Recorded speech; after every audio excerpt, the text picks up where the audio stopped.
간밤 시장은 호재와 악재가 겹쳤죠. 파월 의장이 살린 시장을 오라클이 끌어내리면서 시장은 혼조세를 보였는데요.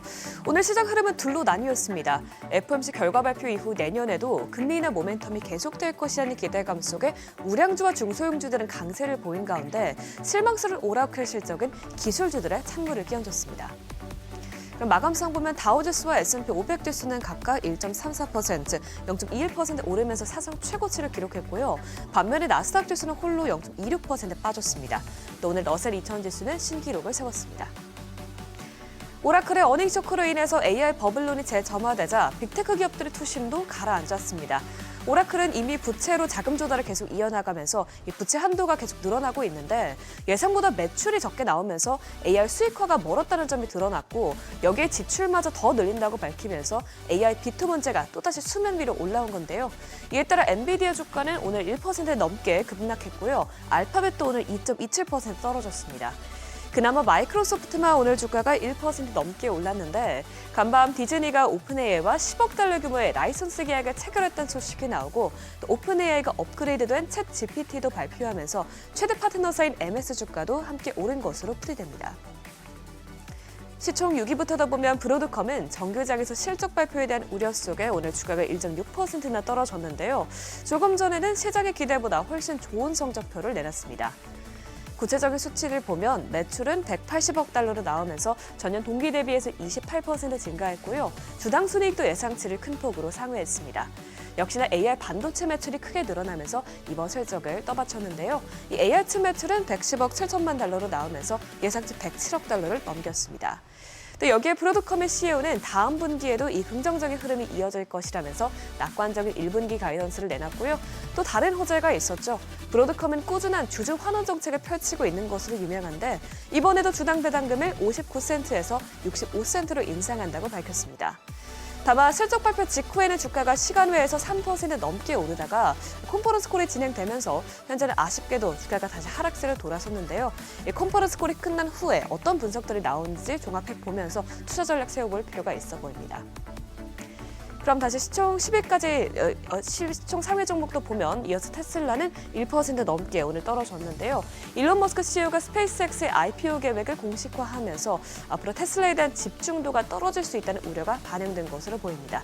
또 이런 가운데 일라이릴리는 큰 호재가 나오면서 오늘 1% 넘게 강세 보였는데 일라이릴리의 차세대 비만 치료제가 임상시험에서 지금까지 보고된 것 중 가장 큰 체중 감량 효과를 보였고 이 무릎 관절염 통증 완화 효과도 확인된 점이 주가를 끌어올렸습니다.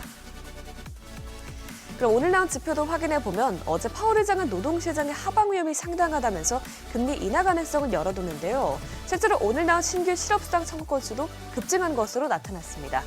지난주 신규 실업보험 청구 건수는 23만 6천 건으로 나오면서 전주 대비해서 4만 4천 건 늘어났고요. 이 증가폭은 코로나19 사태 초기 이후 최대 규모입니다. 다만 계속 실업수당 청구 건수는 4년 만에 가장 큰 폭으로 줄어들었는데 이번 수치가 이 추수감사절 연휴로 인한 계절 조정 영향을 받은 것인지 혹은 고용 여건이 급변하고 있는 것을 시사하는 것인지는 앞으로 나올 데이터들을 보면서 더 지켜봐야겠습니다. 한편 미국의 무역 적자는 수출이 크게 늘어난 영향으로 2020년 이후 최저치를 기록했습니다. 이번 9월 무역 적자는 528억 달러를 기록하면서 전월보다 10% 넘게 줄어들었는데요. 수출이 전달보다 3% 늘어난 가운데 수입이 0.6% 증가하는 데 그치면서 무역 적자가 크게 줄어들었습니다. 이에 대해서 외신은 의약품과 금의 관세가 매겨질 것으로 우려가 되면서 미리 수입량이 급격하게 늘었다가 이게 다시 재조정됐기 때문이라고 평가했는데요. 그러면서 이번 순수출은 3분기 GDP 성장률에 1%포인트 기여할 것이라고 예상했습니다.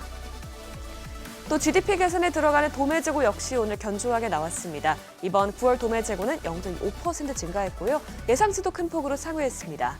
특히 컴퓨터 장비와 금속과 전기 제품에서 재고가 늘어나면서 전체 수치를 견인했는데 이 같은 데이터를 보고 애틀랜타 GDP 나오는 4분기 GDP 전망치를 기존 3.5%에서 3.6%로 상향 조정했습니다. 이렇게 오늘 나온 데이터들을 종합해보면 지난 데이터들이 섞여 있긴 하지만 아직까지는 미국 경제는 잘 버티고 있고 고용 시장은 약한 둔화세가 이어지고 있는 것으로 보여집니다. 국채금리는 연준이 중요하게 보고 있는 고용지표가 부진하게 나오고 오라클의 어닝 미스로 안전자산인 채권으로 자금이 쏠리면서 하락했는데요. 간밤 10년물 금리는 소폭 내려갔고요. 2년물 금리가 0.02%포인트 떨어졌습니다.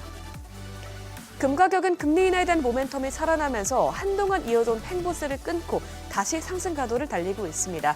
오늘도 2% 가까이 오르면서 이제 다시 온스당 4,300달러에 안착했고요. 국제유가는 미국이 베네수엘라 석유 운송 선박을 추가로 더 납포할 것이라고 밝히면서 간밤 큰 폭으로 떨어졌습니다. WTI와 브렌트유는 모두 1% 넘게 하락 마감했습니다. 지금까지 굿모닝 마켓이었습니다.